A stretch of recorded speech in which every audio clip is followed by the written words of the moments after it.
Assalamualaikum warahmatullahi wabarakatuh. Perkenalkan, nama saya Nurul Hasana Batubara, mahasiswa Politeknik Negeri Medan, Prodi Administrasi Bisnis dari kelas AB3C. Pada kesempatan ini, saya akan menjelaskan mengenai teori nilai guna marginal dan teori nilai guna total. Pertama, kita akan membahas mengenai nilai guna total. Nilai guna total adalah jumlah seluruh kepuasan yang diperoleh dari mengkonsumsi sejumlah barang tertentu. Secara matematis dapat dituliskan sebagai berikut. TU sama dengan U1 ditambah U2 ditambah U3 ditambah U seterusnya. Di mana TU adalah totality, U1, U2 dan seterusnya adalah utility atau suatu barang yang dikonsumsi. Yang kedua, kita akan membahas nilai guna marginal.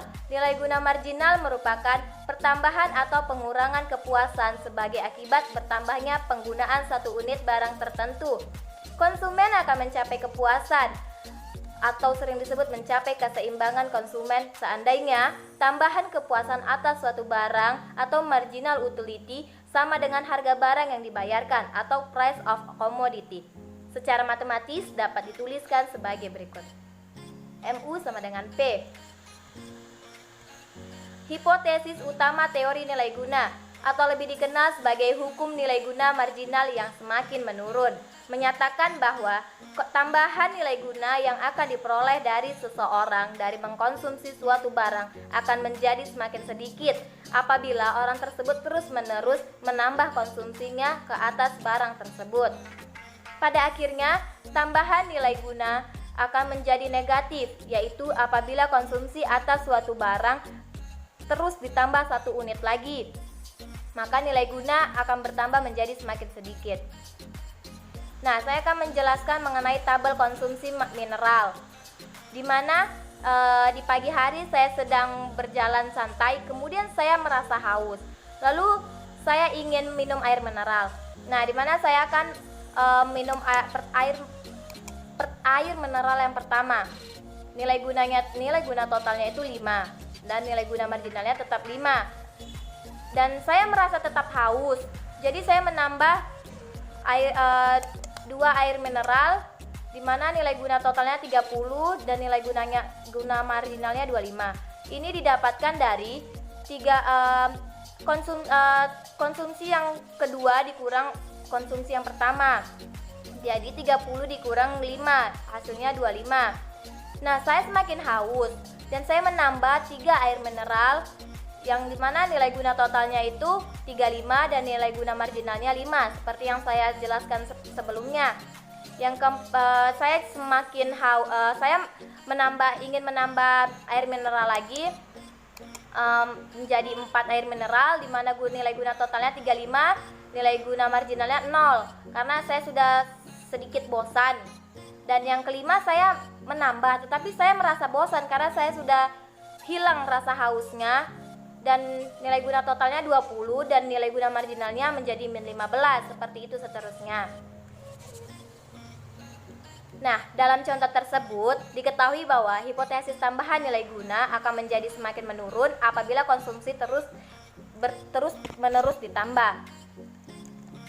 Nah, seperti ini grafiknya, di mana nilai guna total yang pertama tadi 5 dan nilai guna marginalnya juga 5, di mana nilai guna total yang kedua tadi 30. Seperti itu. Dan saya akan memberikan contoh kasus pertama yang dimana seorang ibu rumah tangga membeli buah apel dan buah anggur di pasar. Ketika ia sedang berjalan dan nilai guna total dari memakan masing-masing buah tersebut adalah seperti tabel di bawah ini. Nah, ini tabelnya.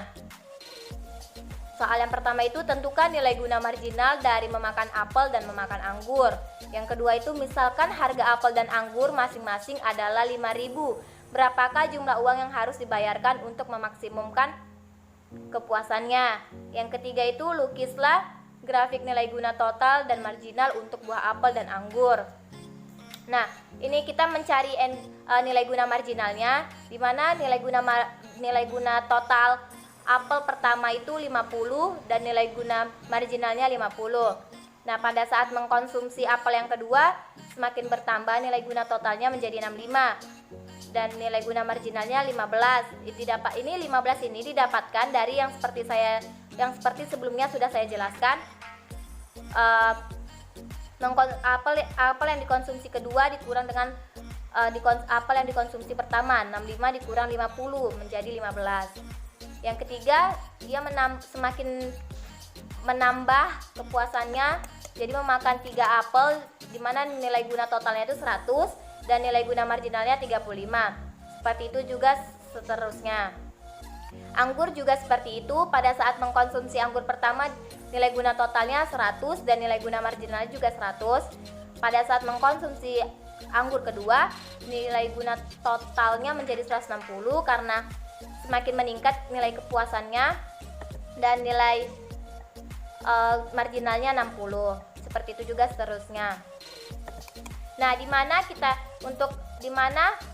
pada saat soal kedua untuk harga setiap barang sama, maka nilai guna akan mencapai tingkat yang memaksimumkan apabila nilai guna marginal dari setiap barang adalah sama besarnya. Dalam kasus di atas, kedua nilai guna marginal sama, yaitu 35. Mana ini 35? Sehingga uang yang dikeluarkan adalah di mana pada saat si ibu rumah tangga mengkonsumsi apel ketiga itu mencapai tingkat kepuasan, dan anggur keempat mencapai tingkat kepuasan. Jadi total pengeluarannya itu 7 dikali harga apelnya 5.000 sama dengan 35.000. Saya akan menjelaskan kasus kedua, yaitu Ayu ingin membeli baju dan sepatu untuk dirinya. Harga baju adalah 300 dan harga sepatu 600. Nilai guna total yang diperoleh dari mengkonsumsi baju dan sepatu adalah seperti di bawah ini. Nah, di mana pada saat mengkonsumsi baju pertama itu kan nilai guna totalnya 250, nilai guna marginalnya 250. Pada saat mengkonsumsi yang kedua, nilai guna totalnya itu 380, semakin meningkat. Nah, nilai guna marginalnya 130. Seperti yang sudah saya jelaskan sebelumnya, 380 dikurang 250 dan didapatkan 130. Dan seperti itu juga seterusnya.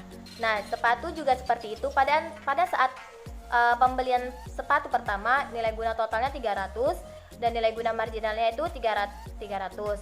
Pada saat pembelian kedua, nilai guna totalnya itu 400 dan nilai guna marginalnya 100, di mana 400 dikurang 300 sama dengan 100. Seperti itu juga seterusnya. Nah, soal yang pertama, berapakah kombinasi baju dan sepatu yang dikonsumsinya untuk memenuhi kepuasan maksimum?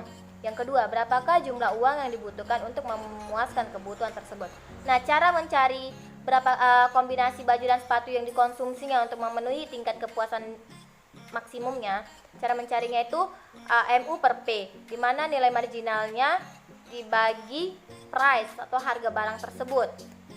Nah, nilai marginal dari baju itu 250 dibagi 300, hasilnya 0,83. Yang kedua 130 dibagi 300, hasilnya 0,43, dan seperti itu juga seterusnya. Sepatu juga seperti itu. Nilai marginalnya 300 dibagi 600, hasilnya 0,5. Yang kedua juga nilai marginalnya 100 dibagi 600, hasilnya 0,16. Jadi total pengeluarannya itu pada tabel di atas tersebut terdapat nilai tingkat kepuasan yang sama.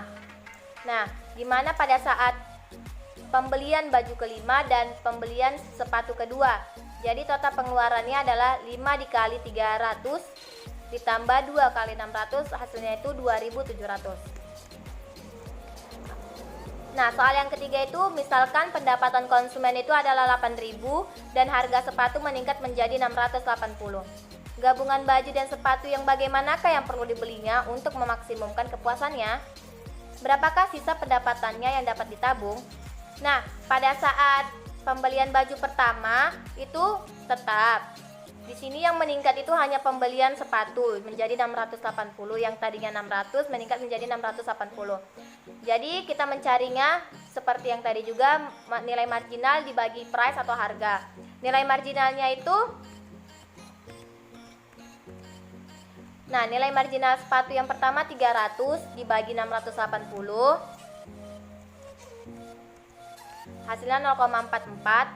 Nilai marginal yang kedua tadi 100 dibagi 680, hasilnya 0,14. Seterusnya seperti itu juga. Nah, di mana di tabel ini juga mendapat tingkat kepuasan yang sama, angka yang sama, yaitu 0,13, di mana pada saat pembelian baju keempat dan pembelian sepatu ketiga, total pengeluarannya itu 4 kali harga 4 kali 300 ditambah 3 kali 680 dikali harga barang tersebut gitu. Jadi hasilnya itu 3.840. Nah, sisa pendapatan untuk ditambungnya itu 4.160. Seperti ini grafiknya, dimana semakin meningkat dan yang ini semakin menurun. Sekian dari hasil presentasi saya mengenai teori nilai guna total dan nilai guna marginal. Kurang lebih saya mohon maaf. Assalamualaikum warahmatullahi wabarakatuh. Sekian dan terima kasih.